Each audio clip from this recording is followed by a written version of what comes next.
Hello and welcome back, Squirrel Nation. Today we're reviewing community gameplay footage submitted by Simi. Simi's playing Tel'annas, and in this video we are going to cover three main things: importance of early game farming, being baited by minion waves and how to bait enemies using minion waves, and then also positioning during team fights. This video is meant as just tips for marksmen in general, and having said that, let's dive in.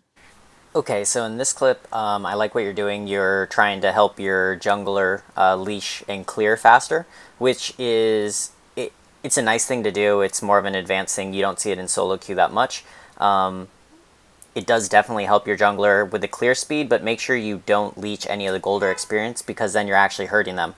So if you notice, when this minion dies, Tel did get gold and experience for that, so did leech Butterfly's experience from the small jungle camp. Tel didn't leech it on the red buff, so if you do this, just make sure you don't leech the gold on the either the buff or the minion camp. Okay, in this clip you want to make sure, especially as an AD carry, it is extremely important to farm early game because you need to get items and experience to scale.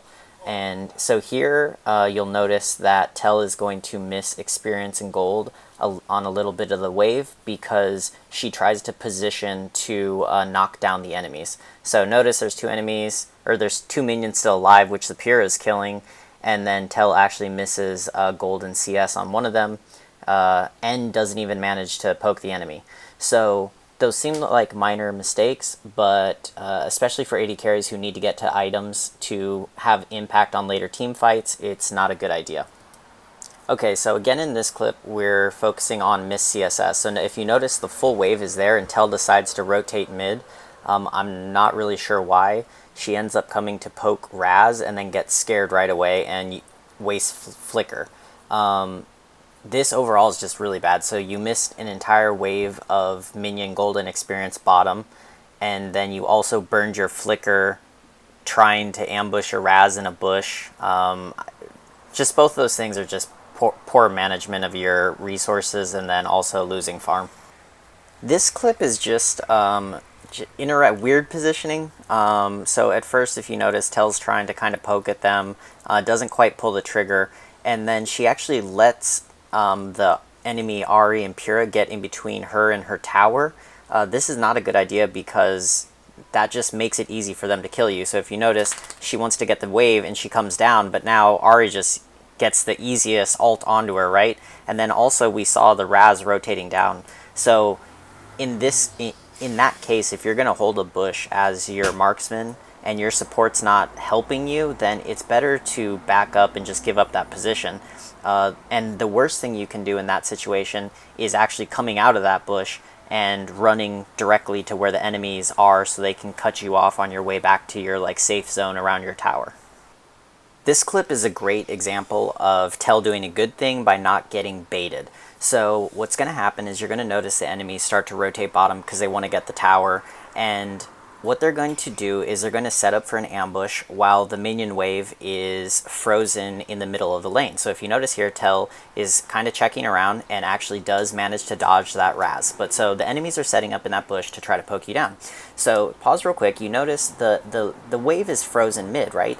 And the enemies are kind of not in a rush to clear it because they want Tel to come out here where Pyrrha is, so that the assassins can come from behind, collapse, and get a kill on Tel and Pyrrha, and then take the minion wave, take the tower with the help of their minion wave. So fortunately, Tel doesn't get baited. Tel doesn't get greedy to get these minion kills, and stays back. And because of that, she's able to actually defend the tower and stay alive. Unfortunately, Pyrrha does get baited, and Pyrrha is a great example of what would happen if Tel would have also pressed up. So, right, Tel's staying back. They're kind of being careful. You just saw the Lindis trap right there. And see, the enemies are just kind of waiting, hiding. Pyrrha's slowly pushing it, but you can tell they're all hiding in bushes, right? None of them are showing on the minimap. You just saw Ahri go into the bush kind of poking, right? They're trying to get that. And then notice Pyrrha did get greedy. She wanted to clear that wave. She went up and she ends up dead, right? And then also that baits in Butterfly because Butterfly wants to go help and also gets killed. So Tel, by staying back, notice, does get low, but she does wait for the Superman and Vera to come down and actually help, so she does manage to actually clear the minion wave, and their teams end up trading 2 for 2 kills. And they're actually 3 kills for 2. So Tel easily could have been that kill. That easily could have also been the tower, and even Vera and Superman may have died if Tel would have been undisciplined and went up and got baited by the minion wave. So in this is a great example of Tel not getting baited by the minion wave. So very good habit, especially for Marksman and other squishies. In the last clip, we discussed Tel not getting baited by the minion wave into getting in a bad position, and unfortunately in this clip, you're going to see the opposite. So if you notice right now, Tel's team is actually rotating down. The Butterfly and the Superman, who were mid, rotated down, but Tel stayed to clear the wave, and the enemies get the kill on her and Pyrrha before the Butterfly can rotate back. So that's a case of where you'll see this a lot at all ranks, is players, when they start to kill a minion wave, it's kind of like they have this feeling that they have to finish the minion wave no matter what, right? And that ends up leaving them in vulnerable positions because their teammates who aren't clearing the minion wave and don't feel that way tend to roam and do other things. In this clip, we're going to see Tel and Butterfly roaming down the river to check on the dragon. At this point, it's not that bad. What happens is Ari's coming to kind of check on them. They're trying to run away. The main point of this clip is Tel is about to flicker, right? And Tel has, I would say, 3 good options of flash. She can flicker this way, she can flicker this way if you're looking at my mouse cursor, or she can flicker down. When you are in an engage, it's all about predicting what the enemy's going to do, and the enemy's trying to predict what you're going to do. In this case, Ari is positioned right behind Tel. So what Ari's going to try to do is dash through and use ultimate, right? So dash through this way, or maybe dash through this way, right? Highly unlikely to dash this way. Because if you look in the line, most Aries are just going to tap the button so that they are guaranteed to hit their dash. So when they tap, you're the closest enemy, it's going to come probably right in here, right? And then they're going to tap, and then they're going to do their ultimate. So in this case, I would have preferred that the Tel'annas actually flickered more in this angle towards about this spot of the map. And the reason for that is you're one, going to get out of range of Ari's dash, and 2, Ari's probably going to dash through over here and you'll be out of range of ultimate. As a second choice, I would dash down this way towards the bottom of the map. The problem with that is we already saw the Pyrrha and the Lindis are following, and they might actually be coming through this jungle pathway. So anyways, we see what happens. Bam, Ari exactly. See, Ari noticed dashed right to where we thought. And then Tel did use the flicker, but unfortunately just didn't get far enough away. Okay, so in this clip, a team fight's about to break out, and this is about positioning. So Tel has a very far range, and you're going to notice that she bunches up in the jungle with her teammates. So the teammates, and okay, so pause right here. So the team fight's just breaking out in the top right of the corner, if you notice my mouse. So Tel has 2 options. Her Pyrrha, her support, is right here. She could either come down here and shoot enemies over this wall, or she can walk down this way and shoot enemies from behind. Tel does decide to go this way, and I think this is a poor positional play. Position for Marksman is a very important thing. The thing is, her Pyrrha is here to peel for Tel if the enemies do come this way.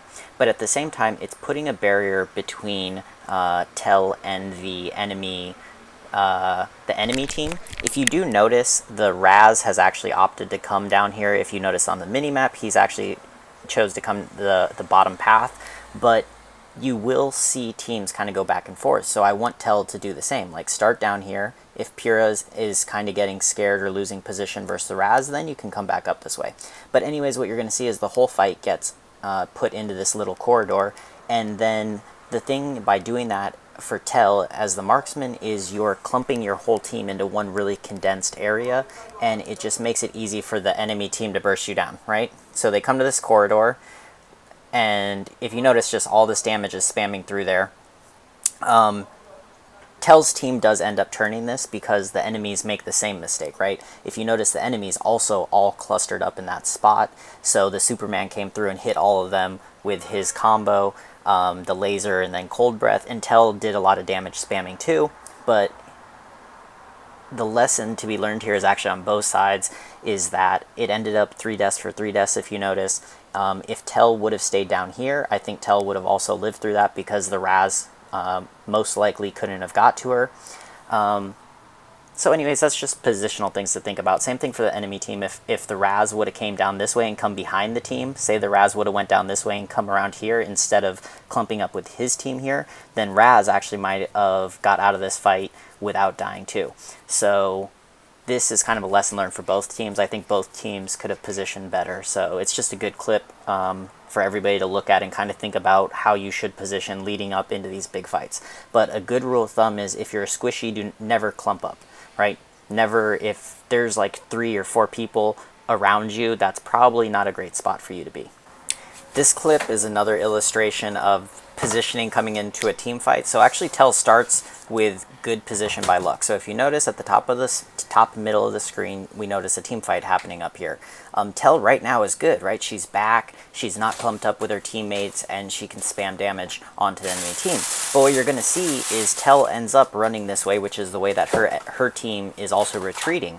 And because of that, she literally positions herself into the path of the enemy, and she ends up having to burn her flash to get away, right? So she's running into that route, whereas I would have liked her to actually stay where she was, because if you notice, Superman was flying in that way also for the knockback. So if enemies would have broke off, split off to chase Tel, they actually would have got hit by Superman, peeled back, and Tel probably could have still had the flicker at that point.